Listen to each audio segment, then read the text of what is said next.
अस्सलामुअलैकुम नाज़रीन, बहुत ही प्यारी बात लेकर आई हूँ। देखिए, नबी करीम सल्लल्लाहु अलैहि वसल्लम ने फरमाया कि जब कुत्ता अगर हमारे बर्तन में या फिर कोई भी बर्तन में अगर मुंह डालता है तो हमें उसे 7 मरतबा धो लेना चाहिए ताकि वो बर्तन पाक हो जाए, और 7 मरतबा धोने के बाद वो बर्तन पाक हो जाता है।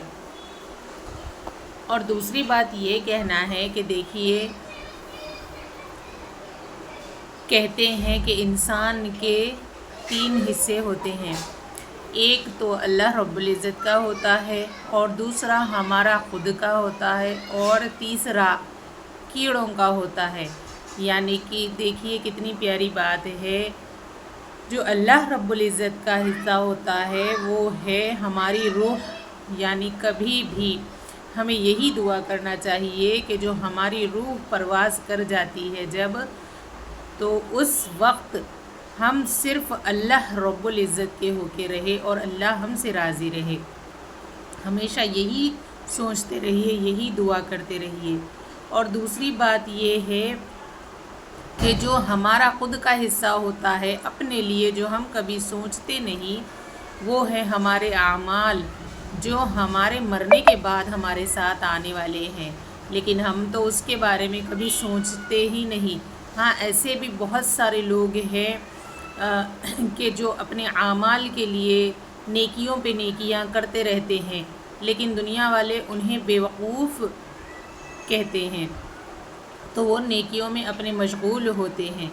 और देखिए, तीसरा ये है कि जो इंसान मर जाता है तो उसका जिस्म कीड़ों के हवाले हो जाता है, लेकिन मैं अल्लाह रब्बुल इज़्ज़त पर मुझे बहुत ज़्यादा यकीन है कि जब इंसान आमाल अच्छे करेगा तो अल्लाह रब्बुल इज़्ज़त उसके कफन को भी मट्ठी लगने नहीं देगा।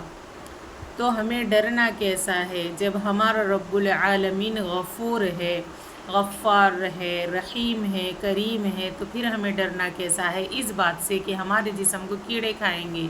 नहीं, हमें ये बात से कभी भी डरना नहीं चाहिए।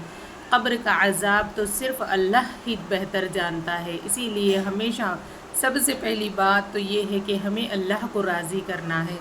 जब अल्लाह राज़ी हो जाएगा तो हमें किसी चीज़ का, ना अंधेरे का, ना कीड़ों का, ना किसी चीज़ का हमें डर खौफ नहीं रहेगा। तो इसीलिए हमें अल्लाह रब्बुल इज़्ज़त को राज़ी करना है और हमारी रूह को हमेशा पाक, साफ़ और नेक बनाना चाहिए ताकि अल्लाह कबूल करे। आमीन। जज़ाकुमुल्लाहु खैरा।